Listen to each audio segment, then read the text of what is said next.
ہوا کیا ہے؟ قرآن کہتا ہے کہ ایک لفظ کن ہے جس سے کہ اس کائنات کی تخلیق ہوئی۔ اللہ تعالیٰ کے اس ایک حرف کن نے سب سے پہلی شکل جو اختیار کی ہے وہ وہی پارٹیکلز ہیں نور کے، سب سے چھوٹے چھوٹے پارٹیکلز۔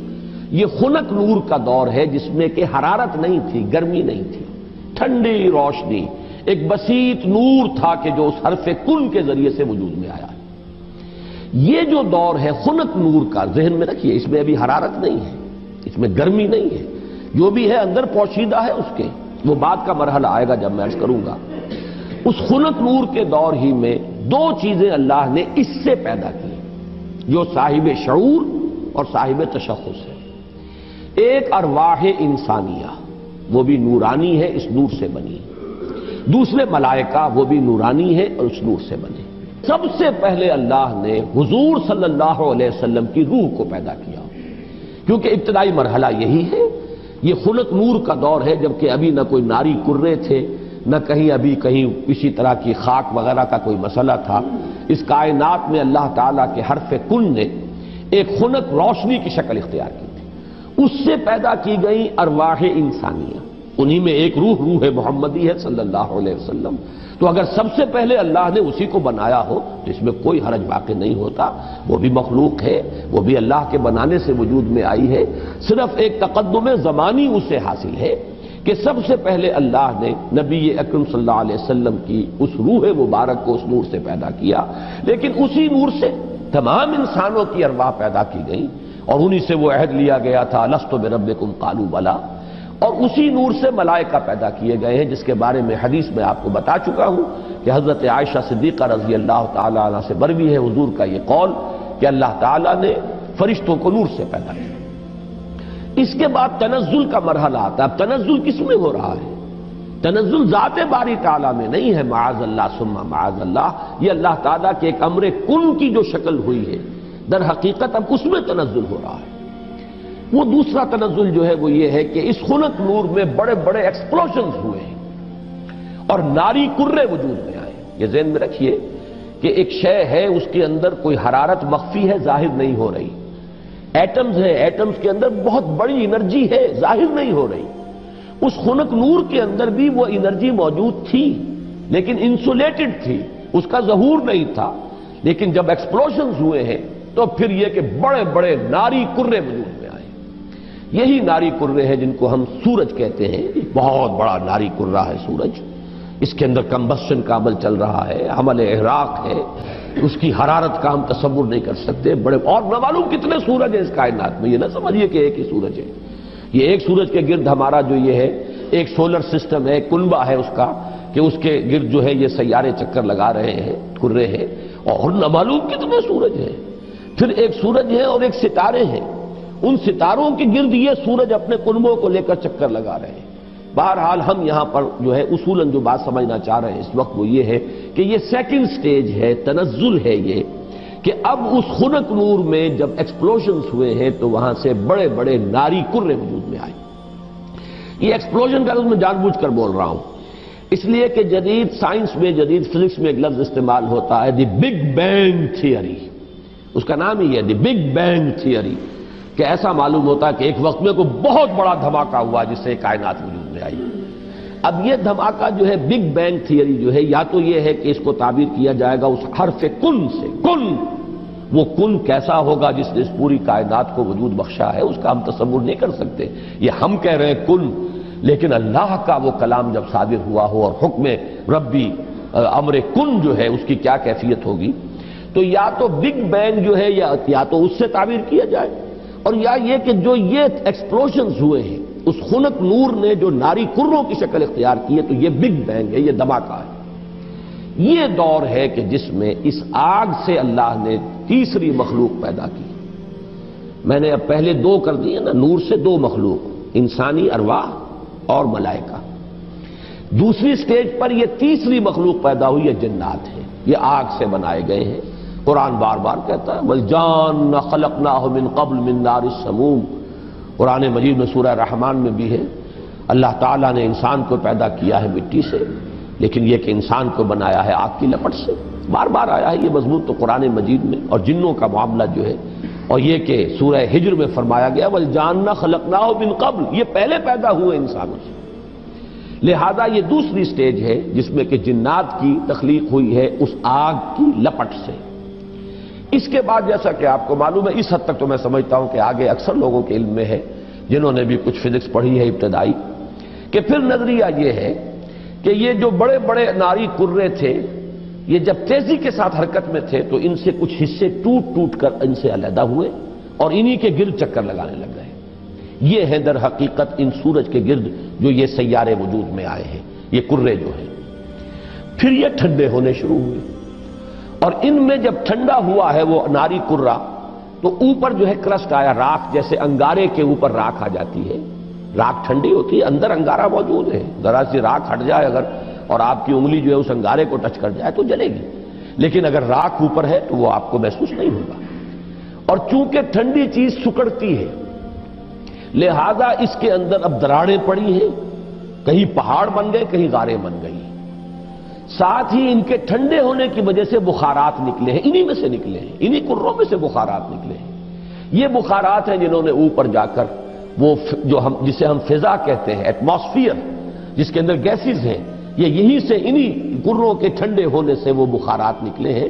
جیسے کہ آپ جب اگر پانی ڈالتے ہیں آگ کے اوپر تو وہ ایک بھاپ بن کے اڑتی ہے، تو خیر یہ تو پانی آپ نے ڈالا ہے، لیکن یہ کہ فضائی وہ جو کرے تھے آگ کے وہ خود ٹھنڈے ہوئے ہیں تو ان میں سے بخارات نکلے ہیں، ان میں سے جو گیسز خارج ہوئی ہیں انہوں نے ایٹماسفیئر بنایا ہے۔ پھر اس ایٹماسفیرک چینجز وہاں ہوئی ہے کہ اس میں گیسز تھیں، ہائیڈروجن بھی، آکسیجن بھی، وہاں پانی بنا ہے، بجلی کے بڑے بڑے جب ہوئے ہیں ان کے اندر تو اس سے پانی بنا ہے، اور پھر دھواں دھار بارش برسی ہے، بارش برسی ہے۔ اب جو ہمارے ہاں یہ جو اعداد آتے ہیں، لاکھوں برس تک بارش ہی برستی رہی، نتیجہ یہ ہوا کہ جو جگہیں نشیبی تھی ان میں پانی بھر گیا، سمندر وجود میں آ گئے۔ اب جہاں سمندر اور مٹی کا باہمی ربط تھا، یہ جو دلدلی علاقے کہلاتے ہیں، یہاں وہ ان آرگینک کمپاؤنڈز نے آرگینک کمپاؤنڈز کی شکل اختیار کی، یہاں سے حیات ارضی کا آغاز ہوا۔ وہ حیات نباتاتی بھی ہے اور وہ حیات حیواناتی بھی ہے، یہاں سے اس کا آغاز ہوا۔ گویا کہ کل حیوانات اور کل نباتات جو کرۂ ارضی پر موجود ہیں وہ سب کے سب در حقیقت اسی کرسٹ آف دی ارتھ سے وجود میں آئے ہیں۔ پانی اور اس مٹی کا امتزاج اور دلدل کی شکل اس کا بن جانا، اور وہاں سے ان آرگینک کی بجائے آرگینک کمپاؤنڈز کا وجود میں آنا، اور اس سے حیات کا آغاز، خواہ وہ نباتاتی حیات ہو اور خواہ وہ حیواناتی حیات ہو۔ اس حیات کا ارتقاء ہے کہ جو پھر انسان تک پہنچا ہے، وہ اس حیات، سمجھیے کہ حیات ارضی، چاہے نباتاتی ہو اور چاہے حیواناتی ہو، اس کی چوٹی کی جو شخصیت ہے وہ انسان ہے۔ کیونکہ قرآن مجید بھی یہی کہتا ہے، انسان کو مٹی سے بنایا، کہیں کہتا ہے مٹی تراب سے بنایا، کہیں کہتا ہے تین سے بنایا، تین گارے کو کہتے ہیں، گارا جب مٹی کے اندر پانی ملا کے گوندھ دیا جائے تو گارا بنا، کہیں کہتا ہے تین لازب سے بنایا، وہ گارا اگر پڑا رہے تو اس میں چپچپاہٹ پیدا ہو جاتی ہے، خاص طور پر آرگینک اگر آپ اس میں میٹیریل ڈال دیں گے تو جیسے کہ پرانے زمانے میں لیپنے پوتنے کے لیے وہ تغار تیار کیے جاتے تھے تو مٹی جو ہے اس میں توڑی ملا دیتے تھے تاکہ اس کے اندر جو ہے وہ تبخیر کا عمل ہو، اور اس کے نتیجے میں پھر وہاں پر جو ہے وہ لیس پیدا ہوتا ہے تاکہ پھر اگر آپ اس سے پلسٹر کریں گے تو وہ ٹوٹے گا نہیں، کریک نہیں ہوگا۔ اگر ویسا گارا ہوگا تو اس سے پلسٹر کریں گے تو کریک ہو جائے گا۔ تو یہ لیس تین لازب۔ پھر کہیں کہا گیا ہے کہ وہ سوکھ کر کھنکھنانے لگا، من حمئن مسنون۔ اس کو اگر آپ دیکھیں گے جا کر تو دلدلی علاقوں کے اندر اوپر ایسی سطح بن گئی ہوتی ہے کہ جیسے بالکل وہ فلیکس ہیں اور پلیٹیں پڑی ہوئی ہے ٹوٹنے والی اور بجنے والی، کھنکنے والی۔ تو یہ مختلف الفاظ جو قرآن مجید نے استعمال کیے ہیں ان کا بڑا قریبی ایک تعلق ہے ان تمام چیزوں کے ساتھ۔ اب یہاں سے جو انسان بنا ہے، اور یہ میں عرض کر چکا ہوں اس سے پہلے سورہ نوح میں بھی چونکہ یہ مضمون آ چکا ہے، واللہ انبتکم من الارض نباتا، اللہ نے تو تمہیں اگایا ہے زمین سے جیسے اگایا جاتا ہے۔ تو یہ جو ایوولوشن ٹری ہے اس میں اصل شے ہے امر رب، جب بھی چینج آئی ہے اللہ کے حکم سے آئی ہے۔ یہی امر رب ڈاروین کو معلوم نہیں، اسی کی تلاش کے اندر اس نے وہ تھیوری بنائی، سروائیول آف دی فٹسٹ اور اسٹرگل فار ایگزسٹنس، اور پھر یہ کہ ایکوائرڈ کیریکٹرز کا تھرو ہیریڈیٹی جو ہے منتقل ہو جانا اگلی نسل کو، اور اس کے ایکومولیشن سے نئی ایک نوع کا وجود میں آ جانا، یہ پورا فلسفہ ہے ڈارون کا، اور یہ ثابت نہیں ہو سکا آج تک۔ البتہ ارتقاء وہ میں عرض کر چکا ہوں، اس کو تو مسلمانوں نے سب سے پہلے حکماء جو ہے ابن مسکوہ اور مولانا روم سب سے پہلے ارتقاء کی بات کرنے والے تو وہ ہیں۔ لہذا یہ جو عمل ہے اس میں امر رب ہے ہر جگہ پر کہ جس نے کہ کام کیا ہے ایک سے دوسری چینج میں، لیکن نتیجہ کیا ہوا ہے؟ حیوان انسان وجود میں آ گیا۔ یہ انسان نہیں ہے، حیوان انسان ہے۔ انسان تب بنتا ہے جب وہ پہلی سٹیج کی روح اس انسان کے ساتھ، حیوان انسان کے ساتھ لا کر ملائی جاتی ہے، تب انسان وجود میں آیا ہے۔ یہ ہے در حقیقت جو ایک آنکھ بند ہے جدید سائنس کی اور جدید فکر کی اور جدید فلسفے کی، وہ اس سے واقف نہیں، وہ حیوان انسان کو جانتا ہے، ہومو سیپین سے واقف ہے، اس کے ارتقاء کی بحث کر رہا ہے۔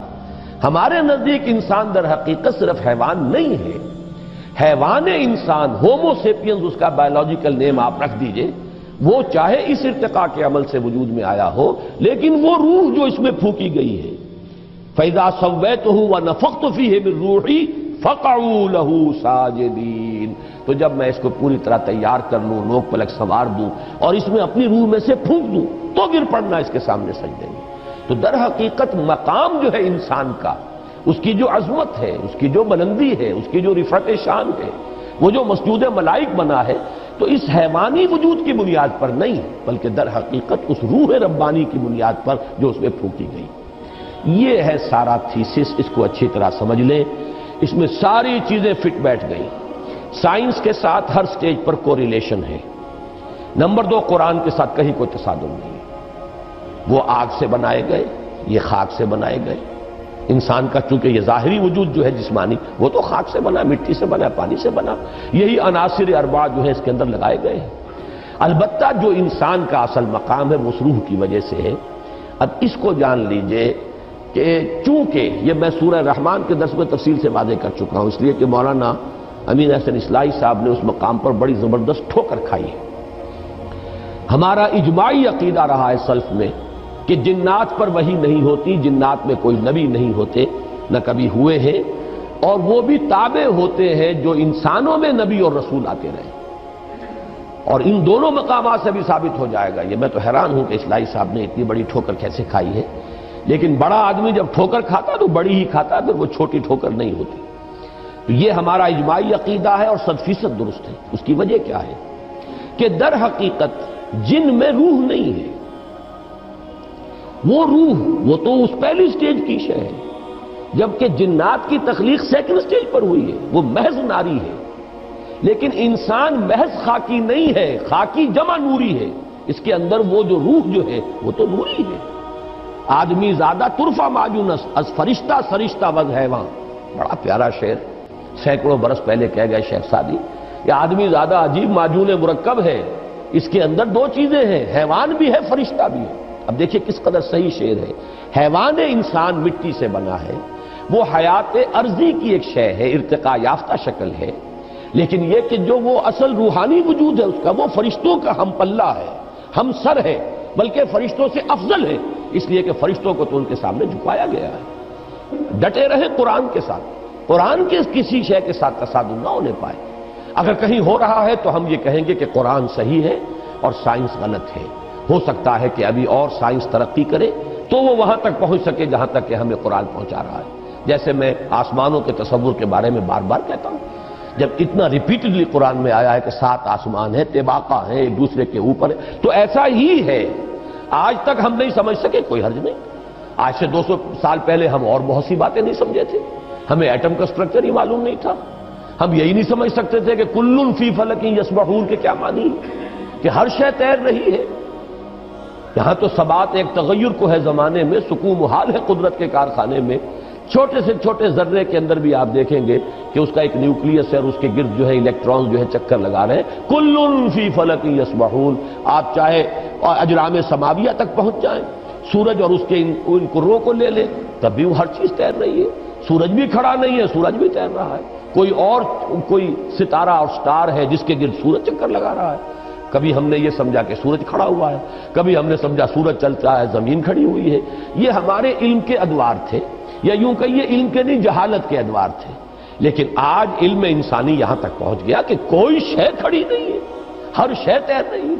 اب معلوم ہوا قرآن مجید میں ایک سے زائد جگہ پر آیا کل فی فلک یسبحون، ہر شے اپنے مدار کے اندر اپنی سطح کے اوپر تیر رہی۔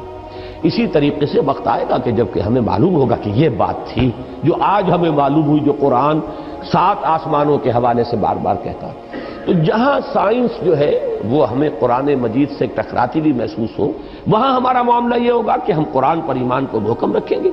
ہم سمجھیں گے یہ آیت متشابہات میں سے ہے، اس کا مفہوم ابھی ہم نہیں سمجھ سکتے، لیکن ہمارا ایمان آمنا بہ کل من عند ربنا، یہ پورا قرآن متشابہات ہوں یا محکمات ہوں ہمارے رب کی طرف سے ہے، ہم سب پر ایمان رکھتے ہیں۔